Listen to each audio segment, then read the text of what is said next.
گروهی از روشنفکران تاجیک شهر سمرقند میگویند در 5 سال اخیر فرهنگ و زبان تاجیکی به اندازه نظررس رشد کرد. این در حالی است که بیشتر از 20 سال وضع تاجیک زبانان در این منطقه به یک وضع بحرانی معنوی و ملی دچار گردیده بود. اکثر آنها این جریان را به عوض‌شوی قدرت در جمهوری ازبکستان ربط می‌دهند.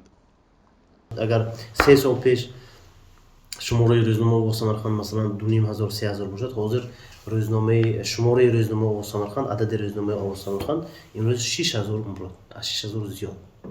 البته هم افتخار، هم مسئولیت و برابر همین البته شکر کردن در حالی که مؤسسی روزنامه نسبت روزنامه اعتباری کلان داد. نخستین ژورنال ادبی بدیهی فرهنگی با نام دردانه‌های شرق پیروی به صدای شرق تاجیکستان و شرق یلدوزی ازبکستان همیشه نام مانده دردانه‌های شرق. ژورنال صاف در اینجا الله که زیادتر در شماره نخستین زیادتر از 100 نام هست اینجا. شعرها هم هست، حکایه هم هست، مقاله های علمی و تنقیدی و تاریخ و ادبیات هم هست. 4 سال پیش همچون رمز احترام پیکره عبدالرحمن جامی، شاعر کلاسیکی تاجیک و شاگردش علیشیر نوایی، سردفتر ادبیات کلاسیکی ازبکستان را از یک منطقه کناری شهر سمرقند به مرکز شهر سمرقند کش دادند. در صحن این پیکره باغی به نام علیشیر نوایی جای گرفته است که این کلانترین باغ در ولایت سمرقند حساب می‌یابد و در کناره‌های آن دومین دانشگاه کلانترین ازبکستان، دانشگاه دولتی سمرقند جایگیر شده است. هرچند به گفته ساکنان اینجا شمار مکتب‌های تاجیکی به مراتب کم شده است، ولی در فاکولته فیلولوژی دانشگاه سمرقند کافدره زبان و ادبیات تاجیک فعال است که در آن 12 عالمان تاجیک زبان به دانش آموزان درس می‌دهند.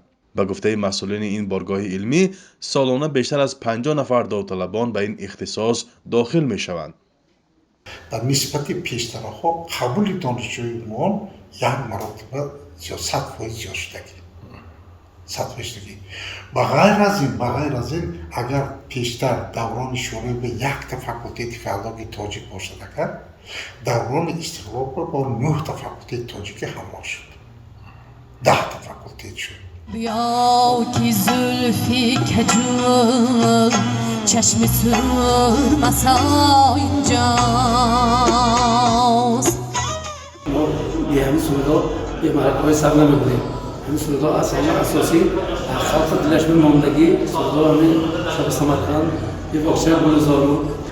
نظر به پیشتره از زبان تاجیکی بسیار شیخ‌های مثلا توی مرکب بزرگتر تاجیکیشون میکنن.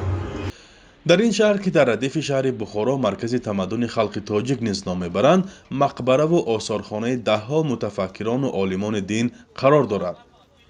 مقامات شهر سمرقند سالهای اخیر برای از نوسازی آثارخانه‌های صدرالدین عینی و حاجی عبدالعزیز عبدالرسولوف مبلغ اختصاص داده و برای زیارت کنندگان شرایط فراهم آوردند. ولی روشنفکران میگویند در ردیف این حالا انتظار جواب چند مراجعت دیگر از مقامات هستند. سالهای خطا نکنم سالهای 90 تا آخرهای 90 در رگستان یک پیکره نوای رودکی گذاشته بودیم اینجا.